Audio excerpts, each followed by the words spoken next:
Hi everyone, tonight I'm going to give you a little bit of information into where I live and work, which is Little River. Taking a little bit of a social inventory, we are a very small town. We are a 1A school. Three communities, main communities I should say, make up our school district, which is Little River, Windham, and Marquette. Our junior high school is in Little River, while our elementary school is located in Windham. We do have a mayor, a town policeman, and the city council.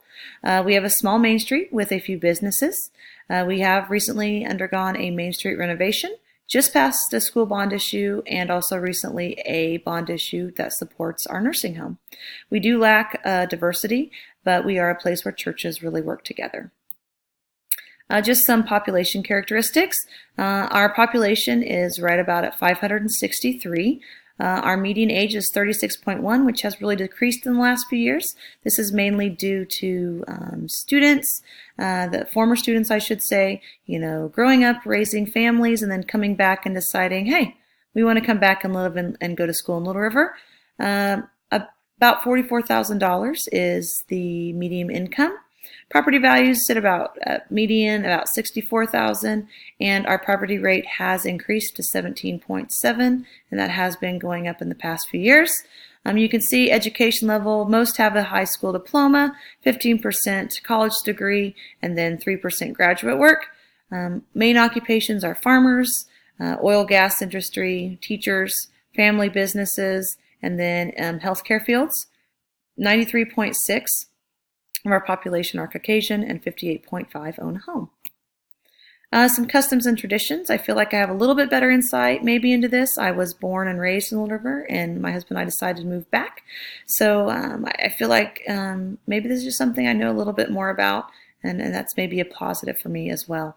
Little River is a really safe place to raise a family. We really support our own. If you're in need, we're right there for you. Little River is also very supportive of the school, of events, activities, and sports teams. Some of our traditions are Fall Festival, Hometown Christmas, and the Suicide Trail Hill Run, which is done every year. We have 5 different churches that support our community and work very well together. We are largely, I would say, a conservative and traditional town, but also forward-thinking. Our school system right now is strong, and although while change has to usually be explained, it's usually supported. Some different communication channels in town. Of course, since we're small, word of mouth I think is big. We just have to be very careful with this because sometimes the information can be misleading or rumors can start. We do have a local paper, which is the Monitor Journal. MTC is a local business that's been around for lots of years. You can get your cell, internet. They have a local TV channel of their own and cable. The school has an information system which sends out a lot of information as well. The school ties with the Monitor Journal, has a partnership, and so our students have coverage in that. Engagement-wise, we do have very few ESL students. Although we do have some, that's not a very large percentage of our population, and a lot of our news really comes from either the internet or the newspaper. Community groups in town, we have a Legion and Lions Club that are very active. The Chamber of Commerce, although it's not very large, does meet regularly and do a nice job of getting information out. Our school board is a group filled with community members. The Recreation Commission helps with many activities and also partners with school for projects and such. We have a historical society in town. The schools and churches have great relationships. We work together and meet people's needs. All of the churches also work together for youth programs, and if people need something to try to get those things done. And then our school and city law enforcement have a partnership so we can see our police chief in our schools. Some leadership, we do have a mayor and a city council. They, of course, have a great influence on city rules and laws. Some people, I think, feel that because it's often the same people, it's often biased on certain information. Maybe that suits them. And they're really integral in helping our community grow. The superintendent and school board also have leadership roles in our community. They help educate and create a bond between the two. Right now, our school board is going through some changes, and there have been some trust issues, but hopefully that will work itself out. One of the things is it's often the same people year after year. There's not a large pool of people who are wanting to step into that leadership role. We do have some community icons. Some of those are long-standing people in our community, and some are well-known teachers that have large stakes in things that are happening, and people really just look to them for advice. Some of the community leader characteristics. Our leaders are well-known and visible. We often know where they live and where they work, and so getting a hold of them usually is not a problem. Most have been well known in the community for many years. Like I had mentioned, it's not a large pool of people. It's often the same leaders in many different organizations. And because of this, decisions are a lot of times made by people who are on various committees, and most have a long-standing history in our community. And right now, some change is happening in some of those roles, such as our school board, but I think it's really going to help our community be stronger. Some economic conditions. Agriculture is strong. In the last few years, we have actually started an FFA program to help accommodate this. The city actually saved our grocery store a couple years ago. They purchased it because it was not doing well, but because it's so important to our community. Like I mentioned, they purchased the grocery store, and now the former owners rent it. And this way, some big updates will be able to be made, and it allows our community to still have that resource. Teaching and health are the largest employers in our town because of our school and nursing home. However, the gas industry employs many people from our town. Farming is big, and a lot of people commute because we're kind of in the middle of Sterling, Lyons, McPherson, Ellsworth, Hutchinson, and so people go outside of our town for jobs. Land is used primarily for hunting, for fishing, farming, and cattle production. $53,700 is our median house value, and our tax rate is about 8.5%. And our taxes will be increasing due to the school bond issue and also the nursing home bond that was passed. Politically, leaders in our school are often leaders in our community. The school aid increased slightly this year, which has helped things a bit. Our school buildings are in great need of repairs. Thankfully, our community supported and passed a bond issue, and we'll be starting that this summer. And Main Street revitalization occurred. That was through half of a grant through the state and then half paid for by the city. And our property assessments continue to rise every year. The mayor and city council are very in tune with community needs, and we recently have had turnover with our school board, with the new members taking office here in January.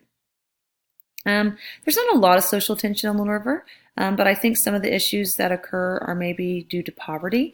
People don't understand maybe where people are coming from, and our transient population sometimes is high with kiddos at school, mainly or a lot to do with our large amount of rentals in town. Thankfully, we haven't had any gang issues. Because of the size, I mean, people feel like sometimes small town cliques form. New people also sometimes find it hard to maybe fit into the social scene or get in, just because so many of the relationships just go back for so long. The same people often have power because there's not a lot of people who like to step up into those roles, and so it's the same people over and over. Some of the reasons for that, I think, are our social values. Those are very traditional, and some of those people are often set in their ways. Also, hardline religious beliefs, the difference in social class, and then also, let's just face it, in a small town, sometimes it feels like a popularity contest, and that creates tension. Extra sources of information. With our bond issue, we've had multiple school forums recently. We've also sent out many community surveys to gauge public interest.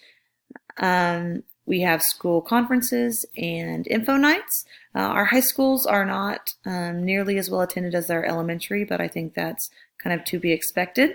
We don't use telephone books much anymore. Those are more of a thing of the past. The internet is utilized much more. Our Chamber of Commerce meets regularly, is a very active part of our community. And minutes of school board is another source of info. While you can get them if you asked, sometimes it feels like it's a little bit of secrecy about them. The power structures in Little River, we have our city council, we have our school board, the citizens themselves, our churches, the Booster Club partners with the school, we have our teacher association, which has grown stronger, and also the parents. Multicultural issues. We don't have a lot of cultural diversity in Little River. I think sometimes this can cause a lack of understanding, which I don't always think is on purpose, but we just don't have a lot here, and so people don't necessarily understand. There's more poverty every year. Our local churches help provide aid, schools provide resources, and then our communities works with the schools to help. Schools, I believe, we have pretty traditional values, but we are sensitive to the needs and cultures of our students. Holidays are still celebrated in our classrooms, traditional songs sung at our holiday programs, and also our dress code is fairly modest, I would say. Ways that we can measure public opinion. Comments on social media is a great way to see how some people think. Letters to the editor in the newspaper. One of the most important, I think, is just getting out there, making personal contact at meetings, at info nights, community meetings, just anything where you can see people and talk with them and learn more about them. And also the different board meeting attendance, which could be our school board meetings, our city council meetings, chamber meetings. Getting out there and about and just listening is really important. Public opinion surveys. We sent out a school assessment survey for our bond issue, which helped us determine how people were feeling about the facilities. We also sent out a needs assessment and satisfaction survey recently as part of our redesign process. We've also held many forums, invited people into our schools and community to let them see what's happening and really gauge their opinion there. I think face-to-face is always best, of course, but surveys can reach more people, and people often feel safer, I think, doing those types of things as well. I hope you learned a little bit about Little River. I know as I researched, I learned some new things, even though I've been here for a long time. So thanks.